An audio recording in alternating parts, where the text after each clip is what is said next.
Hello guys, it's Scryna and welcome to my very first YouTube guide.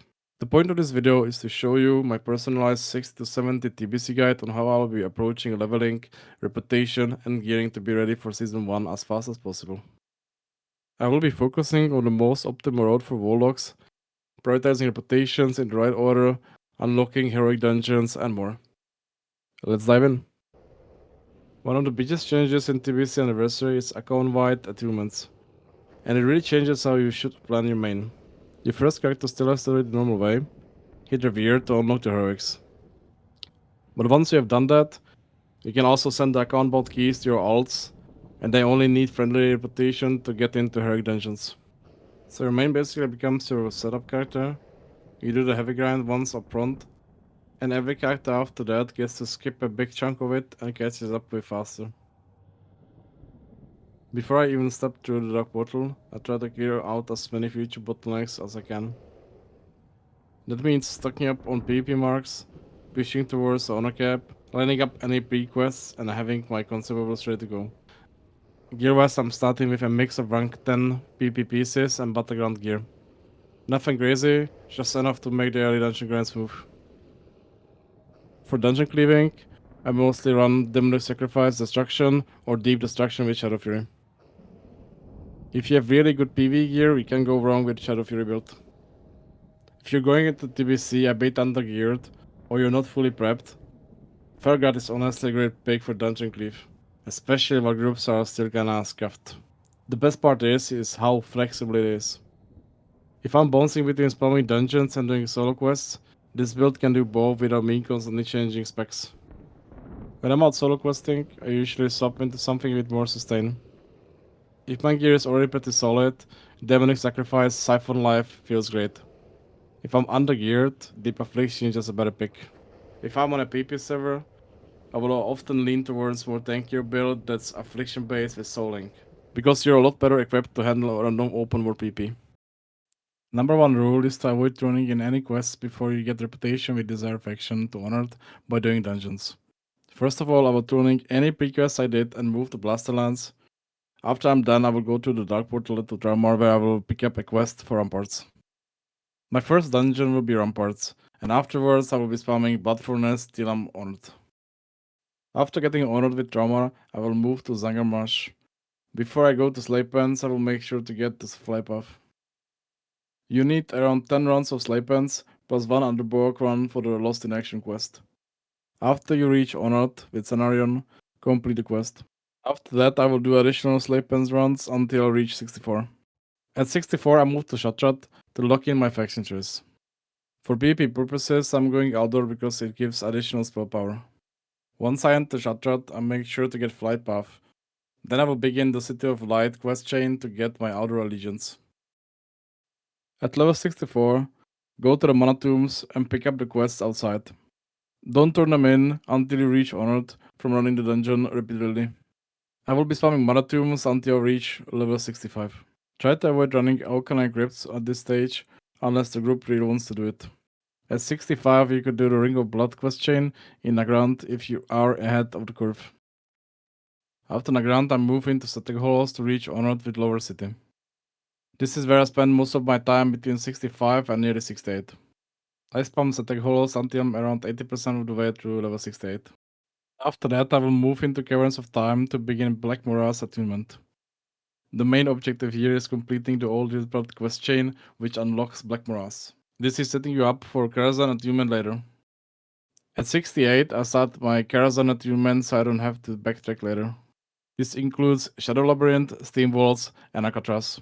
First I will do my intro quests, and after I will move into Shadow Labyrinth to pick up my first fragment. After I pick up my first fragment, I go into Steam Vaults to get my second fragment. Don't forget to pick up the additional Steam Vault quest just outside your instance. At this point I will continue running additional Steam Vaults until I reach Revered with Cenarior Expedition.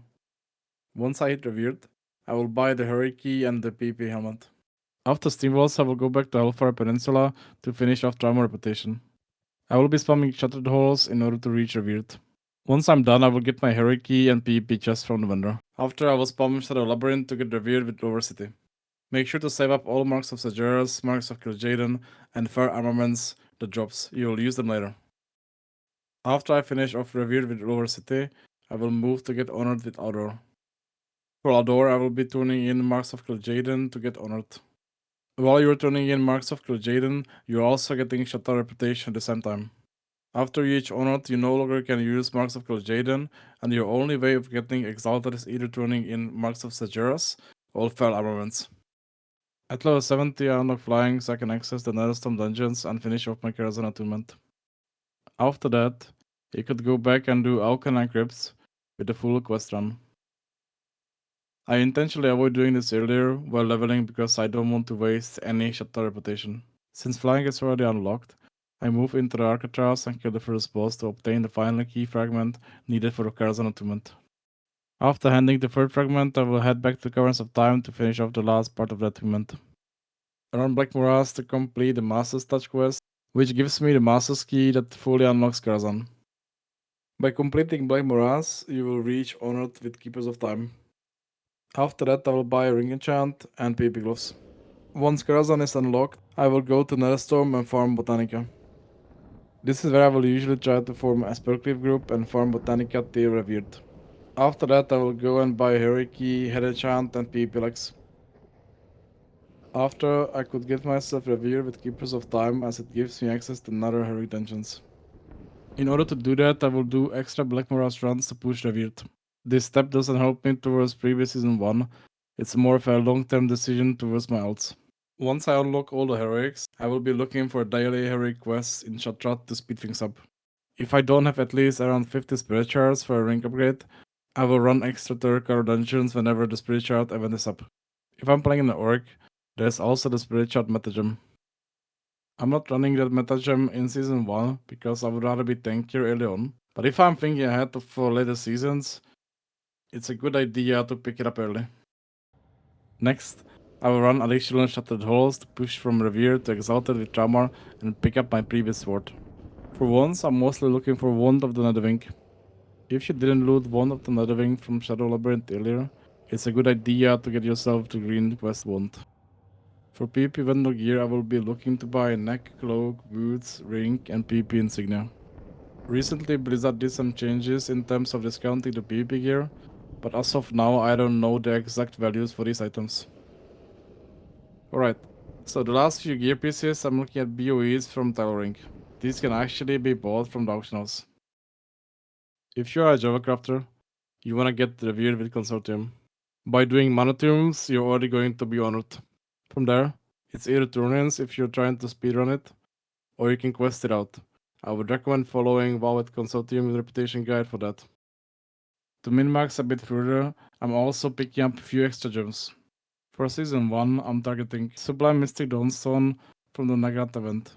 I will need 100 Hala tokens in Season 1 and another 100 in Season 2. I have the sea from the fishing event, and I can also buy it from the auction house. And also a ruined ornate ruby, purchased from a PP vendor for honor. So that's my full approach for TBC anniversary. From stepping through the dark portal all the way to being arena ready on the day 1 when Season 1 kicks off. Obviously, this is just my personal road, so feel free to tweak the order to fit your goals. If this helped, drop a like and subscribe. I'm planning to upload a lot more PvP content going forward. Thanks for watching.